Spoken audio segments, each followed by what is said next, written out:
saúde, a educação e demais serviços públicos.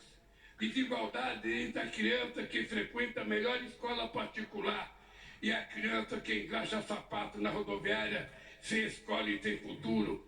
Entre a criança feliz com um brinquedo que acabou de ganhar de presente e a criança que chora de fome na noite de Natal.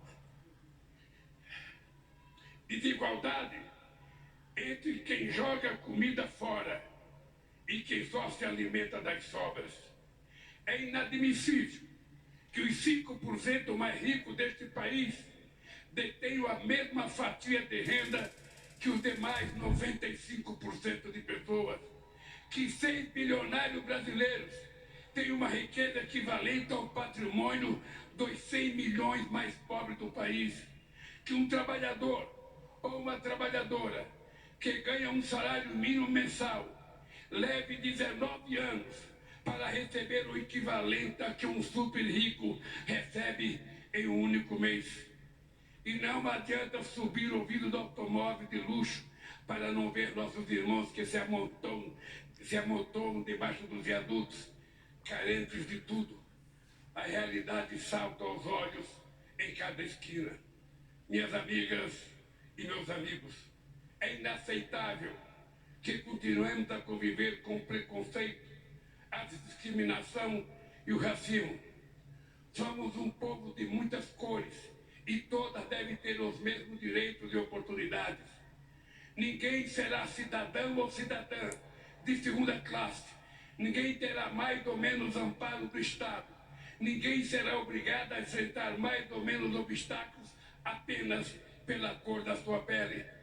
Por isso, estamos recriando o Ministério da Igualdade Racial para enterrar a trágica herança do nosso passado escravista. Os povos indígenas precisam ter suas terras demarcadas e livres das ameaças das atividades econômicas ilegais e predatórias. Precisam ter sua cultura preservada, sua dignidade respeitada e sua sustentabilidade garantida. Eles não são obstáculo ao desenvolvimento, são guardiões de nossos rios e florestas e parte fundamental da nossa grandeza enquanto nação. Por isso, estamos criando o Ministério dos Povos Indígenas para combater 500 anos de desigualdade.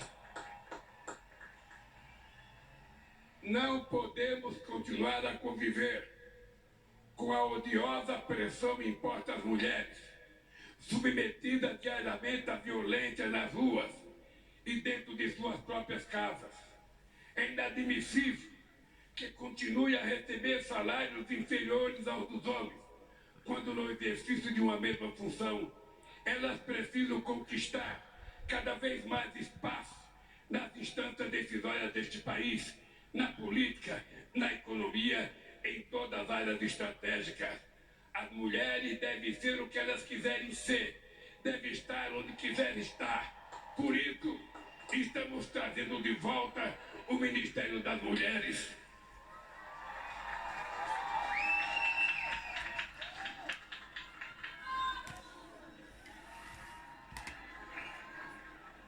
Foi para combater a desigualdade e suas sequelas que nós vencemos a eleição. E esta será a grande marca do nosso governo. Dessa luta fundamental surgirá um país transformado, um país grande e próspero, forte e justo, um país de todos, por todos e para todos, um país generoso e solidário, que não deixará ninguém para trás. Minhas queridas companheiras e meus queridos companheiros, reassumo o compromisso de cuidar de todos os brasileiros e brasileiras, sobretudo daqueles que mais necessitam, de acabar outra vez com a fome neste país, de tirar o pobre da fila do osso para colocá-lo novamente no orçamento da União. Temos um imenso legado ainda vivido na memória de cada brasileiro e cada brasileira, beneficiário ou não das políticas públicas que fizeram uma revolução neste país. Mas não nos interessa viver do passado. Por isso, Longe de qualquer saudosismo, nosso legado será sempre o espelho do futuro que vamos construir para este país. Em nossos governos, o Brasil conciliou o crescimento econômico recorde com a maior inclusão social da história e se tornou a sexta maior economia do mundo, ao mesmo tempo em que 36 milhões de brasileiros e brasileiras saíram da extrema pobreza. Geramos mais de 20 milhões de empregos com carteira assinada e todos os direitos assegurados. Reajustamos o salário mínimo sempre acima da inflação. Batemos recorde de investimento em educação, da creche à universidade, para fazer do Brasil um exportador também de inteligência e conhecimento, e não apenas um exportador de commodities e matéria-prima.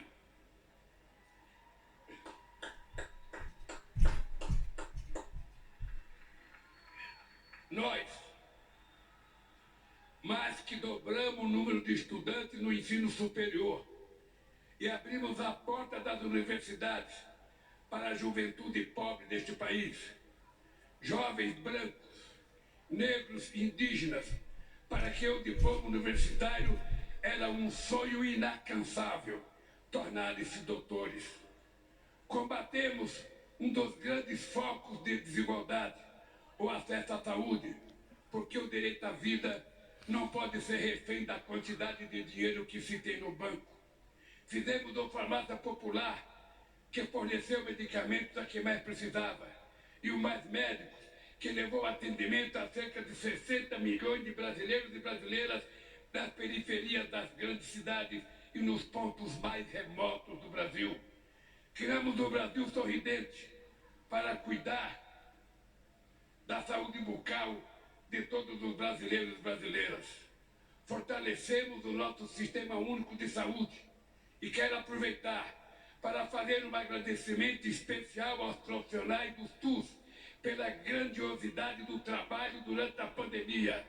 Enfrentaram bravamente ao mesmo tempo um vírus letal e um governo irresponsável e desumano. Nos nossos governos, investimos na agricultura familiar e nos pequenos e médios agricultores, responsáveis por 70% dos alimentos que chegam à nossa mesa. E fizemos isso sem descuidar do agronegócio, que obteve investimento em safras ano após ano. Tomamos medidas concretas para combater as mudanças climáticas e reduzimos o desmatamento da Amazônia em mais de 80%. O Brasil consolidou-se como referência mundial no combate à desigualdade e à fome e passou a ser internacionalmente respeitado pela sua política externa ativa e altiva. Fomos capazes de realizar tudo isso, cuidando com total responsabilidade das finanças do país. Nunca fomos irresponsáveis com o dinheiro público. Fizemos superávit fiscal todos os anos, eliminamos a dívida externa, acumulamos reservas de 370 bilhões de dólares e reduzimos a dívida interna a quase metade do que era quando chegamos no governo. Nos nossos governos, nunca houve nem haverá gastança alguma. Sempre investimos e voltaremos a investir em nosso bem mais precioso, que é o povo brasileiro.